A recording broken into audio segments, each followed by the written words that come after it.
자, 여러분 이제 본문 학습이 끝났으니까 문제풀이 시작해 볼게요. 교과서 157쪽과 158쪽에 본문에 대한 내용을 문제풀이하면서 정리하도록 되어 있습니다. 요거 확인하고 그 다음에 우리 매번 단원 마무리하면서 했었던 정리지랑 쪽지 시험 하나 치고 마치도록 할게요. 자, 157쪽에 1번 볼게요. 다음에 빈칸을 채우며 밀리미터파의 특성과 원리를 파악해보자 라고 되어 있습니다. 자, 밀리미터파는 주파수가 높다. 이게 가장 큰 특징이었죠. 그런데 주파수와 파장이라고 하는 것은 반비례 관계에 있다. 주파수가 높다는 것은 파장이 짧다는 것이다 라고 했죠. 자, 그럼 밀리미터파는 파장이 어떻게 짧다라고 쓸 수 있겠습니다. 그 다음 전파는 파장이 짧아질수록 직진성이 커진다라고 했죠.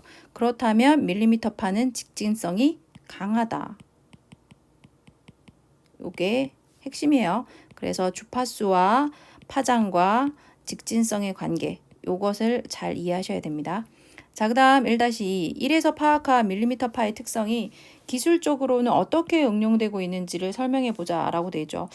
본문에 나와 있는 걸 가지고 한번 보면 파장이 처음에 짧다라고 했어요. 파장이 짧아서 이 점을 통해서 기술적으로는 어떻게 응용되냐면 전자회로나 안테나를 작게 하는데 유리하다라고 했죠. 전자회로에 사용되고 그리고 안테나를 작게 만들어도 된다라고 하는 점이 있었습니다. 그리고 또 무슨 얘기가 있었죠? 직진성이 강하다라는 이야기. 직진성이 강하다. 이 성질로 인해서 마이크로파보다 어떻게 한다고 했어요? 폭이 좀 더 좁은 레이더를 사용 가능하게 됐다라고 했죠. 폭이 좁은 레이더. 그래서 군사용으로 레이더 사용에 사용되었다고 했습니다. 자, 그리고 또 뭐 했었지? 주파수가 높다. 주파수가 높다는 것은 다시 이야기하면 직진성이 강하다는 것이고 그로 인해서 사물에 대한 해상도가 높다. 그래서 영상을 보내는 데 있어서 고화질을 보낼 수 있다라는 점이 있었죠. 그래서 파장과 직진성과 주파수 제대로 이해했는가가 교과서 안에서도 기술적인 응용 부분을 설명하면서 나왔었어요. 자, 1-3번. 다음 글을 참고하여 밀리미터파를 휴대전화 통신용으로 사용할 때 장단점을 밀리미터파의 특성과 관련지어서 써보자. 자, 이미 벌써 우리가 교과서 본문을 통해서 알고 있으니 여기 나오는 글을 한번 읽어보면서 본문의 내용을 유추해가지고 전체를 갖고 장점과 단점을 정리해봐라 라는 거네요. 전파는 주파수가 낮을수록 장애물의 영향을 덜 받아 멀리 갈 수 있다. 여기는 어때? 주파수가 낮으면 멀리 갈 수 있다는 장점이 있다는 거네요. 그런데 밀리미터파는 전파가 주파수가 높죠. 그럼 다시 얘기하면 장애물의 영향을 많이 받아서 멀리 갈 수가 없다는 거네. 그죠? 자, 이게 밀리미터파의 성질입니다. 자, 그래서 이에 따라 주파수가 낮으면 기지국을 적게 세워도 되고 지하도나 승강기, 지하주차장 등에서 끊어지는 일이 줄어든다. 자, 이렇게 장점들이 있어. 주파수가 낮으면. 그럼에도 불구하고 주파수가 엄청나게 높은 밀리미터파에 대한 관심이 점차 높아지고 있다. 휴대전화용으로 쓸 수 있는 주파수 대역이 한정되어 있는 데다 넓은 대역폭을 확보하기가 어려워. 자, 그렇다면 넓은 대역폭을 확보할 수 있는 것이 누구라는 거? 밀리미터파라는 거네요. 넓은 대역폭을 가진다는 거죠. 넓은 대역폭을 가진다는 것은 앞에서 교과서에서 뭐라고 했지? 요거는 능력이라고 했습니다. 결국 능력을 가질 수 있어 대용량 데이터를 고속으로 전송하는데 한계가 있는데 밀리미터파는 그런 한계가 없다는 거죠. 그러나 밀리미터파를 휴대전화 통신용으로 사용하는 데는 기술적으로 극복해야 할 점들도 있다. 조그만 물건에 가로막혀도 통신이 끊어진다. 왜? 직진성이 강해서 어떤 물건이 있으면은 이걸 투과하기보다는 이렇게 굴절되거나 반사된다는 거죠.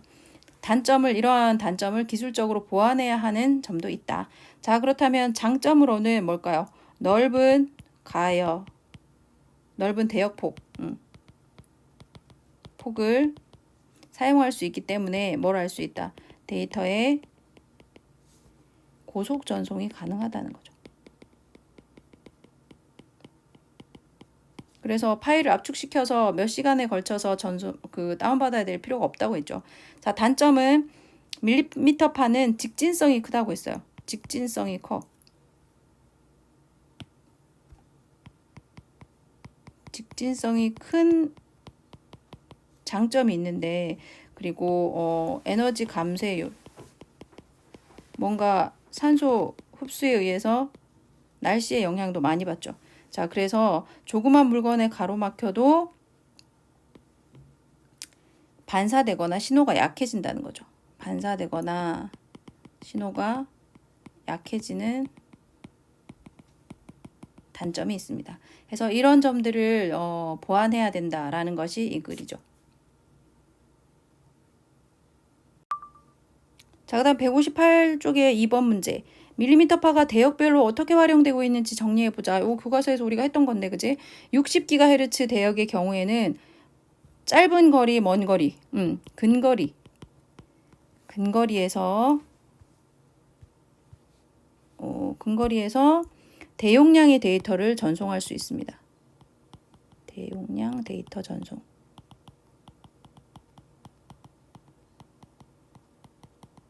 을 할 수 있죠.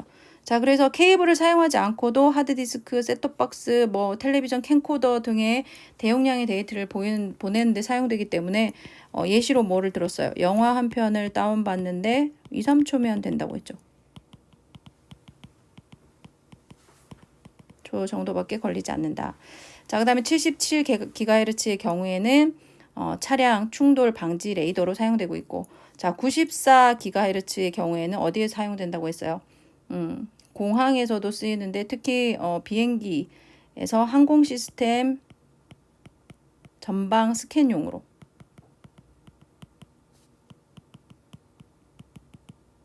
지난 시간에 했던 거 다 기억나시죠?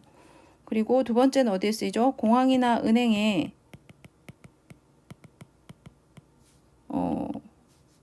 넓은 범위를 스캔할 수 있기 때문에 보안이 중요한 곳에서 무기 탐지용으로 쓰인다고 했죠. 자, 이렇게 쓰이고 있다. 자, 그 다음 3번. 이 글에 제시된 가와 나의 실험 자료와 관련하여 다음 활동을 해보자. 자, 가의 실험은 우리 교과서에 나와 있었죠.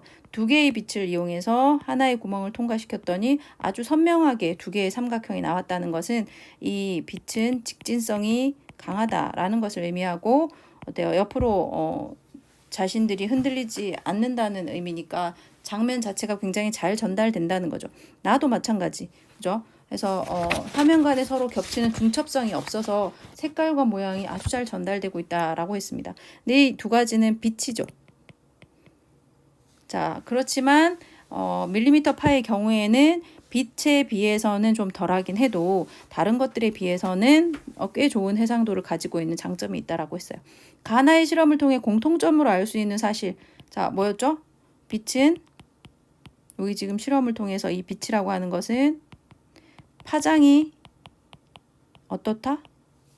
파장이 어떠면 직진성이 강하다. 파장이 그렇죠. 짧아. 직진성이 강하다.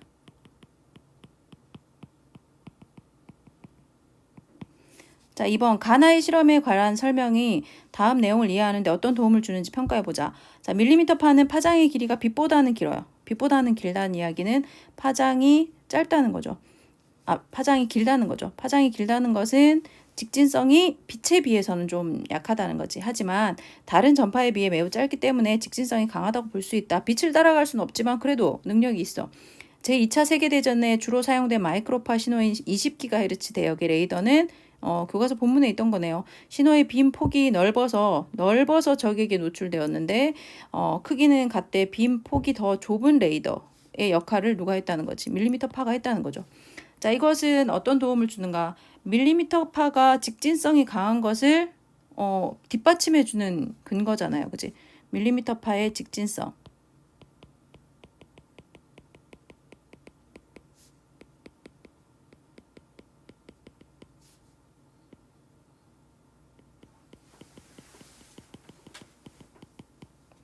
자, 그래서 마이크로파에 비해서 폭이 좁다는 것은 결국 직진성과 관련지어서 이해할 수 있는 내용이다. 그래서 이 내용이 빛과 비교해 봤을 때 지금 현재 밀리미터파가 아주 유용하게 쓰이고 있다라는 것을 증명해 주는 자료가 될 수 있겠습니다. 그래서 타당하다라는 거지. 빛보다는 덜하겠지만 나머지 영역에서는 꽤 큰 역할을 하고 있다라는 내용입니다. 그래서 교과서 본문 이 정도면 이해가 되셨겠죠? 자, 정리해 보겠습니다. 우리 정리 페이지 볼까요? 요거는 선생님 화면에만 보이는 거예요. 자, 밀리미터파의 개념과 특성 마지막 정리해 볼게요. 개념, 밀리미터파는 30에서 300GHz로 자, 이 기가헤르츠에 해당되는 주파수는 뭘 나타낸다고 했죠? 1초에 얼마나 많이 진동하는지. 자, 주파수 대역이 전파로 극단적으로 어떻다? 낮다, 높다? 높은 주파수입니다. 자, 1초에 300억 번 이상 진동하고 무엇의 길이가 밀리미터라서 밀리미터파가 되었지? 파장의 길이가. 자, 주파수가 매우 높다. 그리고 직진성과 장애물을 부딪혔을 때 반사되는 성질이 강하다. 공기 중에 산소나 수증기 등에 부딪히면서 에너지가 약해지는 거. 그렇지. 감쇄율이 높아진다. 영향을 많이 받는다. 자, 그 다음 장점과 한계가 있습니다. 파장이 짧아서 전자회로와 안테나의 크기를 크게 작게 만들 수 있다. 그리고 가용 대역폭이 넓다. 가용 대역폭이 넓다는 것은 장점이라고 했죠. 대용량 데이터의 고속 전송. 한 방에 바로 보낼 수 있어. 자, 그 다음 한계는 어떻다? 직진성. 이 직진성이 너무 강해서 그리고 대기의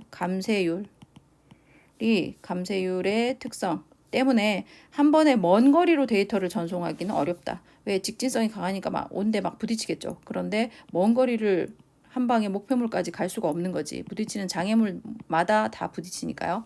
자, 밀리미터파 응용은 반도체 공정 기술의 발달로 부품의 가격이 하락했어. 많은 사람들이 쉽게 구할 수 있게 되었고, 게다가 고속 전송을 하고 싶은 사람들은 더 많아졌죠. 자, 그래서 많은 부분에서 사람들에게 각광받고 있다. 자, 60Hz, 기가헤르츠, 77기가헤르츠, 94기가헤르츠마다 나와 있는 내용 정리해 보겠습니다. 60기가헤르츠는 근거리, 짧은 거리에서 대용량 데이터 를 고속 전송하는 데 쓰이죠. 가용 대역폭이 넓어서 영상 신호를 뭐 할 필요가 없어. 그래서 기술비가 안 든다. 압축할 필요가 없다. 자, 그 다음에 77GHz는 주로 차량 충돌 방지에 쓰인다. 94GHz는 선명한 영상을 얻을 수 있고요. 그리고 보안이 중요한 장소에서 무기를 탐지하는 능력으로 쓰이고 있습니다.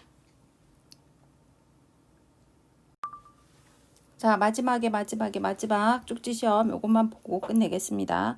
자, 이 글은 설명문이라고 했죠. 그리고 제재는 밀리미터파라고 하는 것에 대한 설명을 하고 있습니다. 개념 설명하면서 원리를 설명하고 있고 기술적으로 현재 60, 70, 90GHz 안에서 어떻게 응용되고 있는지를 대역별로 설명하고 있습니다. 자, OX 해볼까요? 1번 처음 마이크로파를 실험한 사람은 보스이다. 처음 실험한 사람은 보스이다는 맞지만 마이크로파가 아니라 밀리미터파를 실험했죠. X. 2번 진동수가 많은 전파일수록 에너지 감쇄율이 낮아진다. 진동수가 많다는 것은 뭘 얘기하죠? 주파수가 높다. 주파수가 높은 아이들은 에너지 감쇄율이 높다라고 했죠. X. 3번 밀리미터파는 1초 동안 300억 번 이상 진동하는 굉장히 높은 주파수를 가진 전파이다. 5. 4번 밀리미터파는 파장의 길이가 빛보다는 짧지만 다른 전파에 비해서 길다. 어떻게 파장의 길이가 빛보다 짧아요? 빛보다는 길지만 그지? 해서 X. 5번 밀리미터파는 초미세 공정 기술의 발달에 따라 미래의 기술로 주목받고 있다. 긍정적으로 전망하고 있죠. 94GHz 대역은 가시광선이 투과할 수 없는 숨겨진 물체에 대한 선명한 영상을 얻는 데 쓰이고 있다. 그래서 무기 탐지로 사용되고 있다고 했죠. 자, 2번 밀리미터파가 주는 밀리미터파는 주파수가 높다. 밀리미터파는 그래서 주파수와 파장의 관계가 반비례 관계이다. 그래서 파장은 짧다. 밀리미터파는 직진성이 크다라고 하는 관계로 나아가기 위해서는 전파는 파장이 할수록 짧아질수록 직진성은 커진다. 가 되겠죠. 자, 3번 다음 가로 안의 말 중에 알맞은 것을 골라 동그라미 해봅시다. 밀리미터파는 극단적으로 뭐한 주파수? 높은. 2번 전파의 직진성이 클수록 장애물을 만났을 때 어떻게 된다고 했어요? 튕겨 나간다고 했죠. 반사. 3번 밀리미터파는 처음에 뭐로? 분사용 레이더로. 자, 어휘 보겠습니다. 가시거리는 눈으로 볼 수 있는 거리. 그죠? 그래서 가능한 거리를 얘기합니다. 눈으로 볼 수 있는. 감쇄는 약해지는 거. 나노는 국제 단위계에서 10억 분의 1을 나타내는 분수. 4번 파장은 전파나 음파가 1초 동안에 진동한 횟수. 진동하는 횟수를 우리는 뭐라고 한다? 주파수라고 한다. 그죠? 잘못된 거. 투과하는 것은 통과하는 것을 얘기하죠. 자, 여기까지 하면 우리 과학기술에 대한 글 밀리미터파가 바꾸는 세상을 모두 마쳤습니다.